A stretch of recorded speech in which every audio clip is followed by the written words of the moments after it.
Hey guys, how are you?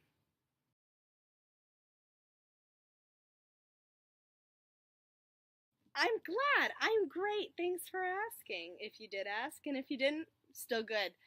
So this video is going to be kind of all over the place because, as you can tell, I'm outside right now, and the rest of the video is going to be shot inside. And I shot it yesterday. Yesterday was my birthday. 19 years old now. I'm such an old lady. Haha, great. Actually, I'm lying too. It's really hot outside, but I love this sweater too much, so I kind of am still wearing it. Whatever. They gave me this as a present. They're like, "Here, Mackenzie, happy birthday!" And I was just like, "My life is made," because this is like, as you can kind of see, the softest sweater in the whole entire universe. So like, I haven't really taken it off, and that's amazing. But I wanted to tell you this story really quick because it was really funny. So today we are trying to clean off my host mother's car because a bunch of bird poop was on the top of it, and we were really upset because we had just cleaned the car. And so uh, she put all her stuff inside and closed the doors and like started like washing the front. And that's when we realized that when we closed the doors, that all of the doors locked, and our house key and car keys were in the car, and we had one other house key and car key, but they were both inside a locked house.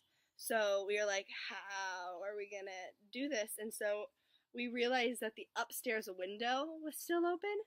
And so we hoisted Emma up onto my shoulders, and I like threw her through the window basically. And it was just really funny. And just wanted to tell you that story. Sorry this video is kind of crazy, and hope you have a good day. Bye! Hey guys, so I'm back. I'm making another vlog just to keep you updated with everything that's going on here. Time moves quickly, and so a lot of stuff happens in a short amount of time, and I'm going to try to keep you guys updated as much as possible. So here we go. In school, it's really crazy because every single person likes to participate in the classwork. So say we're in Spanish class, if she asks a question that I don't understand, everyone like raises their hand and she'll like pick on people. And the funny thing is that sometimes when someone answers, she'll go no, and then pick another person. And like for me, if someone said no to my answer, and I was like, oh dang, I'm wrong. I guess I'm not gonna try to answer again. But like she'll say no, and then the next question that she asks, that person just wants to answer again, and like they just always participate in all this school stuff, and it's really really cool. So in English class, the first English class that we had was canceled because our teacher wasn't there. Then the second class, when the teacher walked in, she started kind of like mumbling to herself, and you'd think that a French person teaching English would mumble to herself in French, while this lady was mumbling to herself in English. And I was like, that's strange. Maybe she like really is good at English, because I was kind of worried about the English teacher. But she then starts talking, and she's like, hey, so I'm actually from America. I moved here a long time ago. I live here permanently now, and blah, blah, blah. And then as she goes along, she starts calling out the roll and goes, Mackenzie? And I was like, here. And she was like, now where are you from? Because I know Mackenzie's not a French name. And I was like, that's correct. I'm from Texas. And she's like, oh my gosh, I'm from Texas. And I was like, what? My French teacher here is about 4 hours away from where I live, or used to live in Texas. And when I told her that I lived in Fredericksburg, she was like, oh yeah, my parents live in Austin, so we go to Fredericksburg all the time. And I was just like, this is crazy. Like, you travel the whole entire world to meet someone that lives like 4 hours from you. So I thought that was really funny. But in English class, when she asks the question, everyone will either know the answer and raise their hand, or when they don't know the answer, everyone is just like, Mackenzie, and like stares at me, and I'm just like, because I don't know whether to like answer every single question or to like just sit there and listen and be like, no, you're wrong, oh, you're right, you spelled that wrong type thing. But like, which it doesn't happen a lot. But I just don't know how to participate, since that's my language and I know basically everything that we're doing in that class. And so yeah, everyone, like when someone doesn't know the answer, they all just kind of stare at me, and I'm just like, hi. And so that's kind of awkward. This morning it was freezing at school. We wake up in the morning around 6:15. We go to the bus stop around 7:20. The bus picks us up at 7:25. So we arrive at school at 7:40ish. And then it was freezing and we were sitting outside and I had sandals on today in this outfit, and so I wasn't too cold, but like my feet were, and so I was kind of like sitting there and like bouncing and like constantly moving so I wouldn't get too cold. And my host sister looks over at my feet, and when I'm cold, my feet don't, like, they're not a living color. They turn very like white. And she looks over at my feet and she goes, "You have dead feet."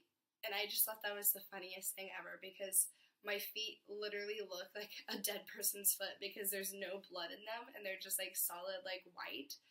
And I thought that was absolutely hilarious because it was completely true. And I had never thought about it that way before, but they have dead people feet when it's cold. So outside of school, I got to go to a movie with my second host's mother the other day. She picked me up here at my house, and then we went to her house and had dinner with her whole entire family. I have two younger siblings, one 11-year-old, one 14-year-old, so they're both in college here, and they're both absolutely adorable. I love them both. The father's really nice. They're both teachers, and they both speak English. The father is a math teacher, and the mother is a history teacher. So when we're in the car, she's always pointing things out and telling me this and telling the history of this and this and this. So no, I'll learn a lot of history with her.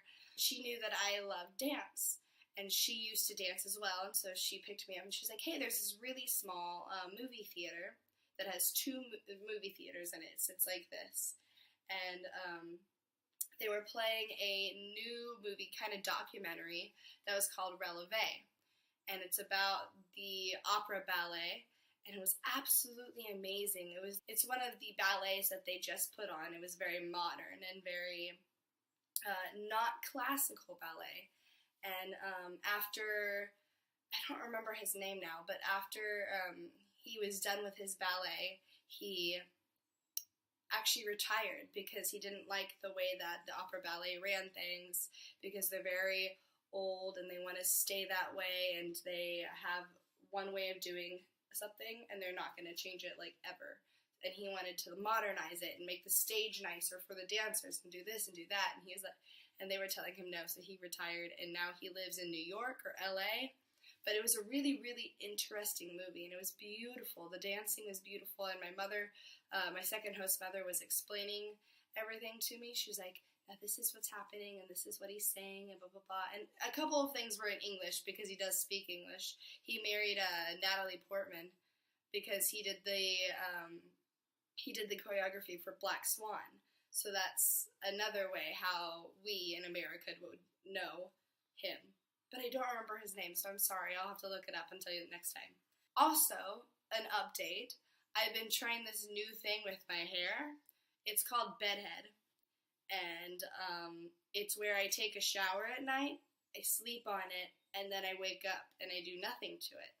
And it's really nice.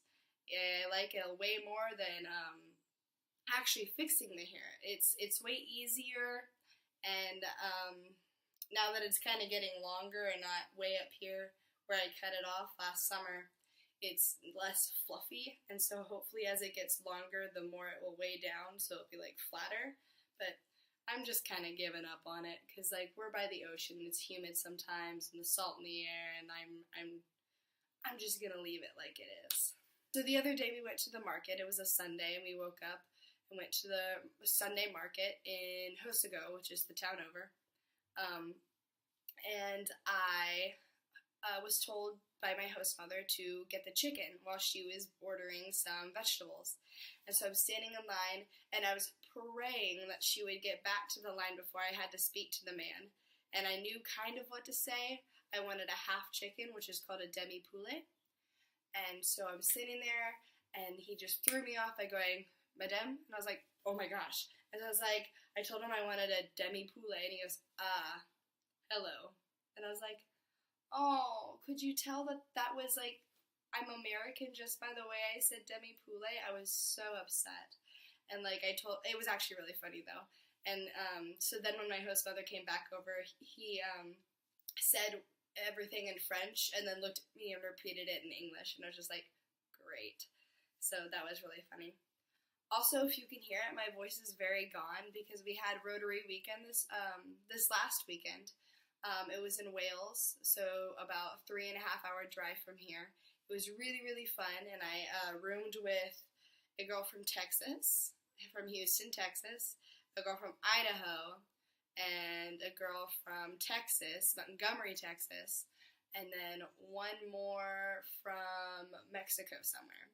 And they're all super nice, and I absolutely loved them, and we spoke very little French, but they're very, very nice, and I absolutely loved them. And so I've stayed in touch with the Texas people, but I think it's so funny that I have left Texas, come all the way to France, and now I made good friends with 2 different Texas people. I just found that really interesting that you can travel the world, but it's still such a small place that you can still meet the people right next to you when you're back at home. So that was interesting. But something cool is that my jacket had no pins on it in the very beginning of the camp. Now here's my jacket. So it's starting to look great, and I'm very excited about it. It's starting to gain a little bit of weight, so it's a little bit bigger now and heavier, but I'm super excited to keep adding on. We have about a lot more camps, so I'll be able to make it pretty heavy and make it pretty full of pins by the end of the run. It'll be great.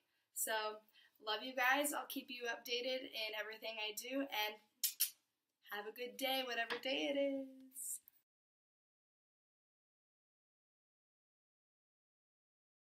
Enjoy the rest of the video. It's one of the plays that they have just done, and not plays. We wake up in the morning at like 6:15-ish. When we arrive at school around 7:30. 7:30, like almost 40-ish. And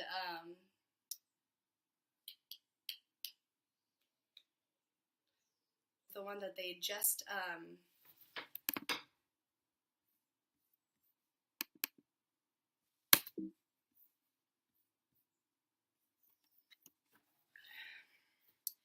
so my